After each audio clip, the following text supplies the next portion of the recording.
الحمد للہ رب العالمین والصلاة والسلام علی نبینا محمد صلی اللہ علیہ وسلم وعلی آلہ واصحابہ اجمعین ومن تبعہم بإحسان الی یوم الدین۔ جنازے کے احکام و مسائل میں تدفین کا بیان ہو رہا ہے، اور آج کے درس میں اس بات سے ابتدا ہو رہی ہے کہ تدفین کے بعد دعا کرنا۔ میت کو جب ہم قبر میں دفن کر دیے تب اس کے بعد اس کے حق میں دعا کرنا ثابت ہے۔ سب لوگ میت کی بخشش اور ثابت قدمی کے لیے دعا کریں۔ عثمان بن عفان رضی اللہ تعالیٰ عنہ فرماتے ہیں، نبی صلی اللہ علیہ وآلہ وسلم تدفین سے فارغ ہو کر قبر پر کھڑے ہو جاتے اور فرماتے، اپنے بھائی کے لیے بخشش اور ثابت قدمی کی دعا کرو، بلا شبہ اب اس سے سوالات کیے جا رہے ہیں۔ یہ ابو داؤد کی حدیث ہے 3221 نمبر کی۔ اس حدیث میں آیا قبر پر کھڑے ہو جاتے تو اس کا معنی ہے قبر کے بازو میں، یہ نہیں کہ قبر کے اوپر کھڑے ہو جاتے تھے۔ تو نبی صلی اللہ علیہ وسلم دعا کی درخواست کرتے تھے۔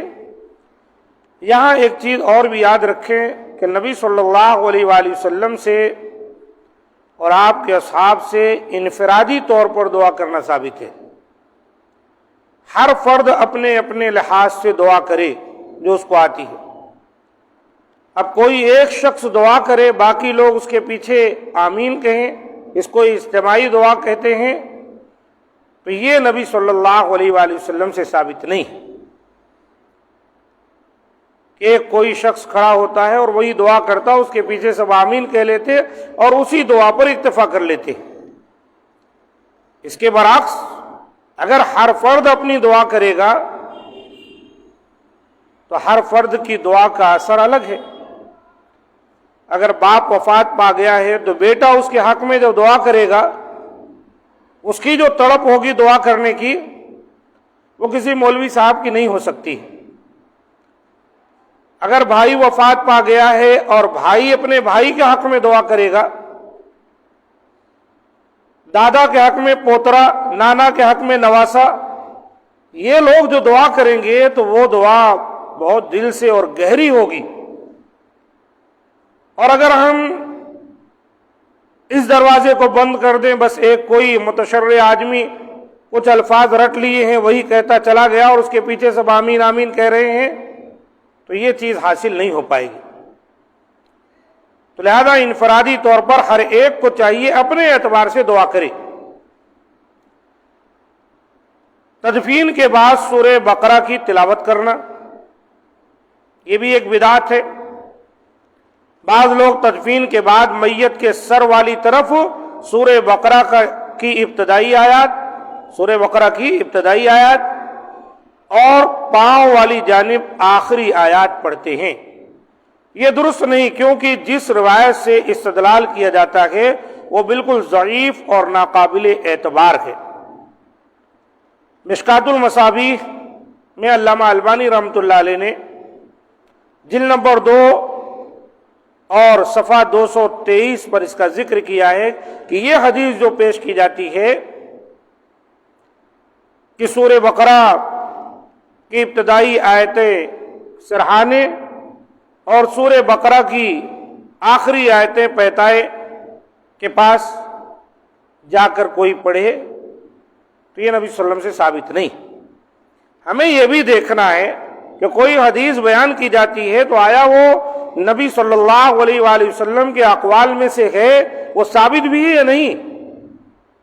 محض حدیث ہے، اس سے کام نہیں چلے گا۔ وہ حدیث آپ صلی اللہ علیہ وسلم سے ثابت ہونا بھی ضروری ہے، صحیح ہو، حسن درجے کی ہو، قابل قبول ہو، تو یہ حدیث ضعیف ہے۔ اور ویسے بھی ایک حدیث کا مفہوم یہ نکلتا ہے کہ اللہ کے رسول صلی اللہ علیہ وسلم نے فرمایا، تم لوگ اپنے گھروں کو قبرستان نہ بناؤ، بلکہ قرآن پڑھو۔ تو اس سے کیا پتہ چلا کہ قبرستان وہ جگہ ہے جہاں قرآن نہیں پڑھا جاتا، لہذا قرآن پڑھ کر وہاں پر کچھ دعا کرنا یہ ثابت نہیں۔ ہاں، کسی کی نماز جنازہ نہیں ہوئی، کوئی قبر کے پاس جا کر نماز جنازہ پڑھتا ہے، اس میں سورہ فاتحہ پڑھتا ہے، کوئی سورہ پڑھتا ہے، تو وہ ایک الگ مسئلہ ہے۔ تدفین کے بعد میت کو کلمہ کی تلقین کرنا یہ بھی ایک بدعت ہے اور ایک فتنہ ہے جو امت محمدیہ میں آ گیا ہے کہ وفات پانے کے بعد جب اس کو دفن کر دیتے ہیں تو قبر کے پاس تلقین کرتے ہیں، ایسے تلقین کرتے ہیں جیسے کہ وہ قبر کے حالات سے واقف ہو رہے ہیں، دیکھ رہے ہیں۔ پڑھو پڑھو، منکر نکیر آ گئے نا، کہو لا الہ الا اللہ، کہو کہو کہو۔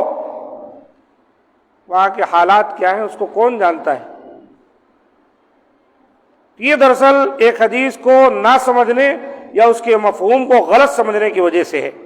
بعض لوگ قبر پر مٹی ڈال کر میت کو کلمہ کی تلقین کرتے ہیں، یہ کسی صحیح حدیث سے ثابت نہیں۔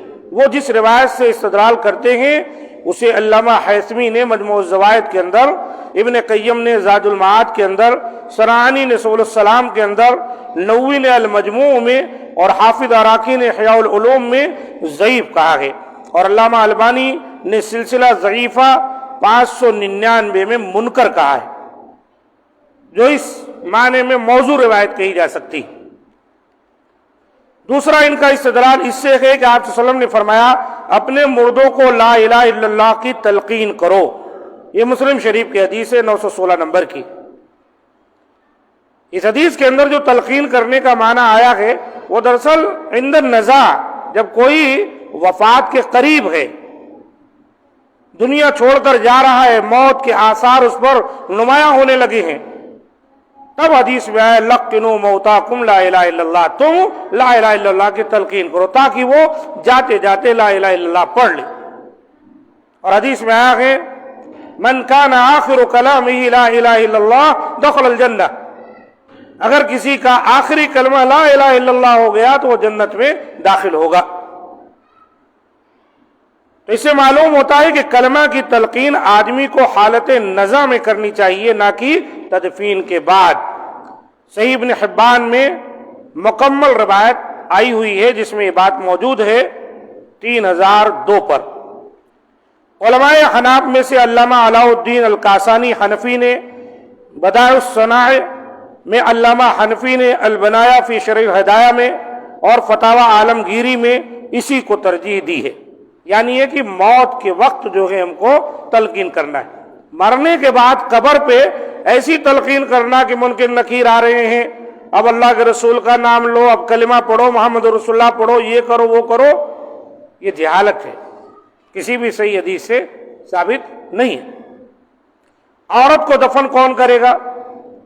عورت کی میت کو قبر میں مرد ہی اتاریں گے، نہ کہ عورتیں۔ بخاری شریف کی حدیث ہے 1342 نمبر کی۔ عورت کو قبر میں اس کا خاوند اتارے تو بھی جائز ہے۔ سیدنا علی رضی اللہ تعالیٰ نے اپنی بیوی سیدہ فاطمہ رضی اللہ تعالیٰ عنہ کو خود دفن کیا تھا۔ بخاری شریف کی حدیث ہے 4240 اور 4241 کی۔ عورت کی میت کو غیر محرم بھی قبر میں اتار سکتا ہے، جیسا کہ رسول اللہ صلی اللہ علیہ وسلم کے کہنے پر آپ صلی اللہ علیہ وسلم کی بیٹی کو غیر محرم نے قبر میں اتارا تھا۔ بخاری شریف کی حدیث ہے 1342 نمبر کی۔ تو یہ عورت ہے بول کر یہ نہیں کہ عورتیں جا کے اس کو اتاریں گی، اب وہ وفات پا گئی ہے لہذا اس کا اپنا کوئی محرم ہے وہ اتار دے تو بڑی اچھی بات ہے، نہیں ہے تو کوئی بھی مرد بہرحال اس کو قبر میں اتار سکتا ہے۔ یہ بعض مسائل ہیں جو آپ کے سامنے ذکر کیے جا رہے ہیں، انشاءاللہ باقی باتیں اگلے دروس میں آتی رہیں گی۔ هذا ما عندي، سبحان ربك رب العزة عما يصفون وسلام على المرسلين والحمد لله رب العالمين۔